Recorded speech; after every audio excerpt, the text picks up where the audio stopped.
আমরা গত কয়েকদিন আগে দেখেছি বর্তমানে গোটা বিশ্বের মধ্যে সবচেয়ে শক্তিশালী যে রাষ্ট্র আমেরিকার মধ্যে অন্যতম একটি শহর, গোটা বিশ্বের মধ্যে সবচেয়ে শক্তিশালী যে শহর নিউ ইয়র্ক সিটির মধ্যে যিনি গত কয়েকদিন আগে মেয়র পদে যিনি শপথ গ্রহণ করেছেন, আমরা দেখেছি প্রায় 34 থেকে 36 বছর বয়সী এক যুবক, টাকরা যুবক, মুখে সুন্দর দাড়ি রয়েছে, যৌবন টলমল করছে, চেহারার মধ্যে মাশাআল্লাহ নূর বেসে যাচ্ছে। এক টকবকে যুবক নিউ ইয়র্কের ইতিহাসে সর্বপ্রথম কোরআনের উপরে হাত রেখে তিনি শপথ গ্রহণ করেছেন। বলছি আলহামদুলিল্লাহ, উঁচু আওয়াজে বলছি আলহামদুলিল্লাহ। তিনি 112 নাম্বার মেয়র হিসেবে তিনি শপথ গ্রহণ করেছেন। কোরআনুল কারীমের উপরে হাত রেখে বলছি আলহামদুলিল্লাহ।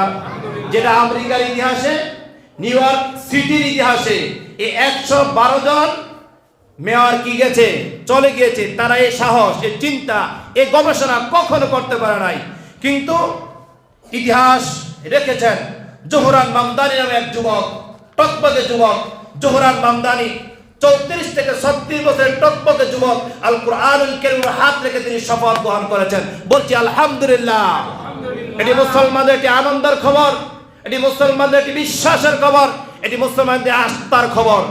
গত কয়েক বছর ধরে আমরা বলছি মুসলমান আলহামদুলিল্লাহ বিদ্যুতের আলো নেয়, আলোকবর্তিকার মতন ঝলঝল করে গোটা বিশ্ব জুড়ে মুসলমানদের ইতিহাস ঐতিহ্য তারা জানান দিচ্ছে, ঠিক কিনা? আফগানিস্তান আজকে গোটা বিশ্বের মধ্যে ক্ষমতাবান একটি রাষ্ট্র হিসাবে ইনশাআল্লাহ আগামী কয়েক বছরের মধ্যে তারা ঘুরে দাঁড়াবে ইনশাআল্লাহ।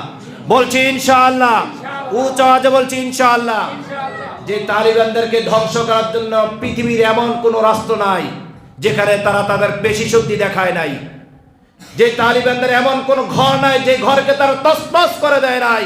আল্লাহ সুবহানাহু ওয়া তাআলার ডাকে যখন সাড়া দিয়ে আমার মতন টকবকে যুবকরা, মাদ্রাসার তালেবে ইলমরা যখন বেরিয়ে গেলেন, তখন আল্লাহ সুবহানাহু ওয়া তাআলা তাদের হাতে ইসলামের পতাকা উড্ডীন করে দিলেন। বলছি আলহামদুলিল্লাহ। এজন্য আমি যুবকদেরকে বলতে চাই,